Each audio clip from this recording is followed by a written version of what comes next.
Hey, I'm Pep, and this is a Pep Talk.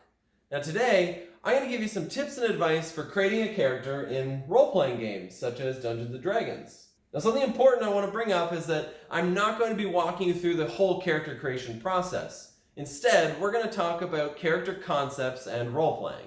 One of the most popular ideas I see is basically to play as yourself. Now I think this is a great idea, especially if you're new to role-playing and you're not quite sure if it's your thing yet. Because even though you have some spells or swords you're not used to, you're essentially just going to be making the same choices that you would if you were in that situation. Now, if you want something a little more challenging, what I suggest is instead playing as a character from a TV show or a book that you really enjoy, and finding a way to modify them to bring them into D&D. From the role-playing perspective, that means taking their personality and making it fit. I do suggest avoiding the mannerisms and catchphrases of that character, because then it might just be too clear that that's exactly what you're doing, and then maybe it's just a little too much copying.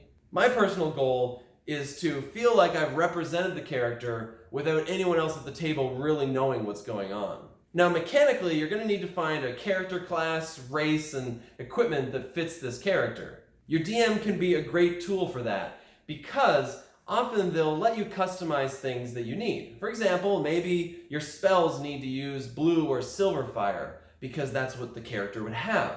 Well, as long as you're not asking for extra damage or a change in the type of element, really there shouldn't be any reason that couldn't be approved. And equipment should also be good as long as you're not trying to get something that is outside of your time frame. Just because it's not in the player handbook, don't feel like it doesn't exist.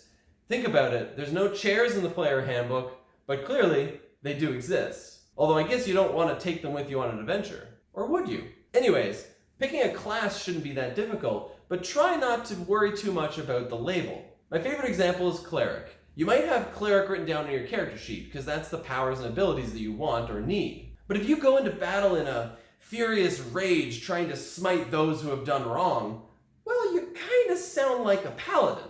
And people you're fighting might think you're a paladin, and maybe you call yourself a paladin. That's completely fine. It doesn't matter that Cleric's written on your character sheet. Another example could be a rogue who wears holy vestments and runs around the battlefield using their enhanced mobility to deliver potions to those in need, perhaps distracting enemies and trying to lead them away. Well, you sound a lot like a support character at that point, even like a cleric.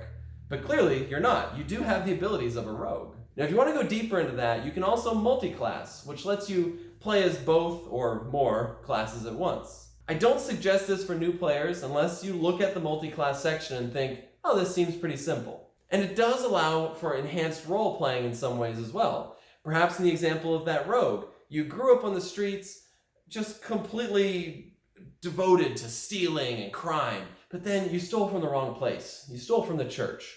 And they decided the best way to pay them back was by working for them. After quite a while, you pay off your debt, but you find you now have a certain respect for the clerics there, even an admiration. Perhaps you even grew to worship their god. So much so that you want to become a cleric on your own. Now, you have the skills of the rogue, but you're also learning to be a cleric.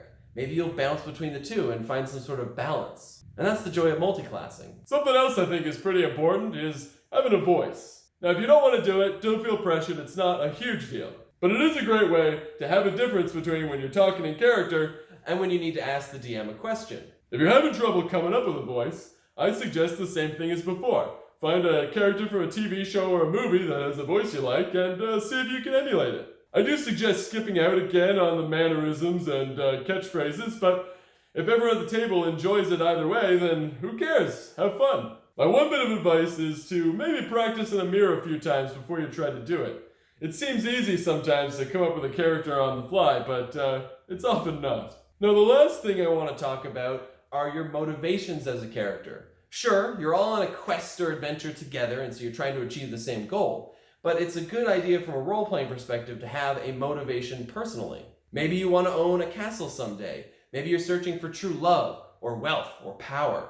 All of these are completely valid motivations. Just be careful not to be too extreme. For example, if you're trying to acquire wealth, don't go into a murderous frenzy every time you see a single gold coin. That's just going to get you and your party killed, and it's going to cause a lot of strife.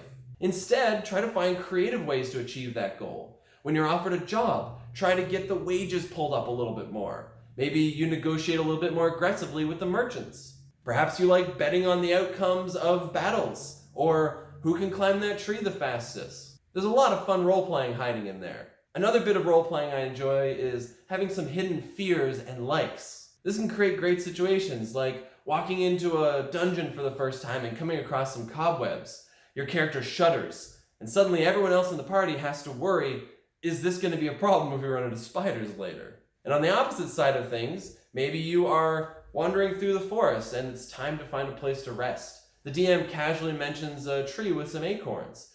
You secretly love acorns, so your character insists you have to rest here. Then you spend your watch collecting acorns, maybe into a big pile. When the other party members wake up, they're so curious as to what you're doing with all these acorns. And you go into this backstory about how, as a child, you and your sister used to collect them and you would trade them like gold coins for each of your toys. This creates a lot of charming little interaction between the party members that might not normally occur. A lot of role-playing often exists between the players and the DM. Maybe you are trying to intimidate a lich or negotiate with a king. Well, that's all great, but there's, in my opinion, a little extra special moment that can happen between players when they find ways to role-play with each other. And having nice little character details like that is a great way to do it. Anyway, that's been my pep talk. Thanks for watching. And if you have any questions or other suggestions for new players, put them in the comments below. Also, I'm going to have a new video up soon that's going to be a little bit more advanced role-playing ideas for players who have a little bit more experience. So hopefully I'll see you then.